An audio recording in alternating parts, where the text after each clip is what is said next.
ग्रामीण भागातील रस्त्यावर जंगली जनावरे आडवे येत असल्याने अनेकदा रस्त्यावर भीषण अपघात घडले। आता पुन्हा अमरावती दर्यापूर मार्गावर भरधाव कार जात असताना अचानक जंगली जनावर आडवे आल्याने कार चालकाचे नियंत्रण सुटून कारने 3 पलटी घेतल्या।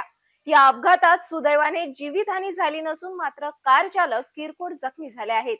घडलेल्या अपघातात कारचे मोठे नुकसान झाले आहे। अमरावती दर्यापूर राज्यमार्गावर कार चालकाचे नियंत्रण सुटल्याने कार पलटी झाल्याची धक्कादायक घटना 20 जून रोजी दुपारी 4:30 वाजताच्या सुमारास हा अपघात घडला। अमोल रावलकर वय 32 राहणारा कवठा तालुका अकोट जिल्हा अकोला असे जखमी झालेल्या कार चालकाचे नाव आहे। MH27 8921 या क्रमांकाची कारने अमरावतीवरून दर्यापूरच्या दिशेने जात असताना जंगली जनावर आडव गेल्याने हा अपघात झाल्याची चर्चा नागरिकांत आहे। कार चालकाचे नियंत्रण सुटल्याने कारने 3 पलट्या घेऊन कारचे मोठे नुकसान झाले। सदर घटनेची माहिती कोल्हापूर पोलिसांना मिळताच घटनास्थळी धाव घेत जखमी कार चालकाला पोलिसांनी मदत केली।